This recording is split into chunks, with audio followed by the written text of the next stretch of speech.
Qatt mara lill-ommu u konvint li m'għandu l-ħadd jiġi minnu, bla familja.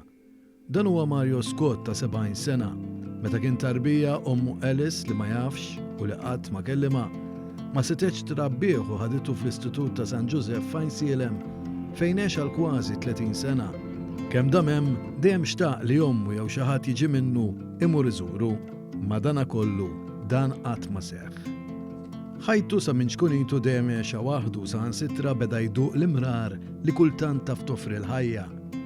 Min dejjem kien imid onqu għax-xogħol meta beda jitfarfar beda jagħmel xi xogħol fl-istamperija l-istitut. Kien ħaddem il-magna bil-labar fosthom jaħdem fuq l-almanakki li kienu joħorġu kull sena. Mario kien minn dejjem raġel ħabriki tant li għalkemm kien fl-istitut kien għamel żmien jaħdem f'żewġ fabbriki f'Għawdex. Meta kien ħajalaq 30 sena, Mario spiċċa bta' fuq senduqu, spiċċa bla saqaf fuq rasu. L-istitut għalaq u saħansitra xi żmien kellu jorqod anke barra. Iddeċieda li jibda ħajtu mill-ġdid u għalhekk ħaseb biex jiġi Malta. Xi ħbieb tiegħu Għawċin li kienu joqogħdu l-belt offrewlu kien f'darhom. Mill-belt spiċċa mar il-Ħamrun fejn fil-bidu kellu flus biss għal tazza te f'ġurnata. Min jeddu lil tatte beda jġborlu t-tazzi u s-sit tal-ħanut offrielu li jtieħ kamra fejn joqgħod u li jibqa' jaħdem miegħu wkoll. Għalli tidal-biżer ġufnot, għalli tiġi taħdem miegħi. Tliku tajjeb għatlox m'għandix fejn imur, għalli tibżax għalli mbagħad għalli fuq għandi kamra.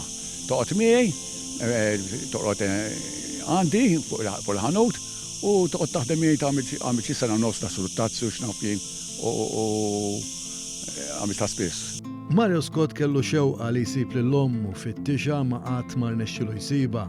Sakemm darba fost l-oħrajn ġitu opportunità biex imur ifittex lill-ommu fl-Awstralja flimkien ma' tim li akkumpanjah f'dan il-kontinent kbir. Iżda wara ħafna vjaġġi twal u taqtih il-qalb, irċieva aħbar li qatt ma kienet jistenna. Raġel li kien flimkien miegħu mat-tim li kienet jgħinu jsib lill-ommu tarraflu li ommu kienet laħqet mietet. Saru jafu li ommi bejta. Insomma, għal-mela s-sanri x'namlu għal-issa morru fiċċu għal-ċimiterju tal-inqas. Insomma, u bqajna insomma nduru u morna daftejn għax billi kienet twila. Hemmhekk l-osta kbira. Ma kemm ċimiterju kbir ta' Maltin biss u kien hemm jisimha Alex Scott. Alex kien jisimha. Simja irħama. U bqajt ma jtaqqat l-ommi tal-lum. Għalkemm f'ħajtu Mario Scott mis-silqieħ għandu fiduċja kbira f'Alla u għajżhom kurċifiss miegħu kuljum. Għalinna tiġri wara Alla, Alla jiġri warajk. It-talb, il-paċenzja u s-skiet huma dak li jżommu ħaddej kontra kull xkiel li jiltaqa' miegħu fil-ħajja. Meta kien fl-istitut kien jieħu ħsieb il-kappella fejn kien iqatta' ħafna mill-ħin tiegħu jitkellem ma' Alla li għalih huwa l-missier li qatt ma kellu. Ħossibi.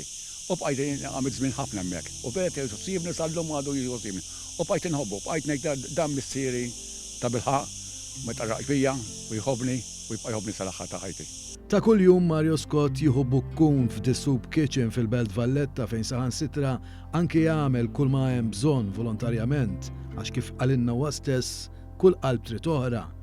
U għax ta' jgħaddi messaġġ lil dawk li forsi bħalu il-ħajja mhux dejjem kienet wartu żgħar u forsi bħalissa qed ittihom bil-ħarta u għaddejjin minn xi għawġ.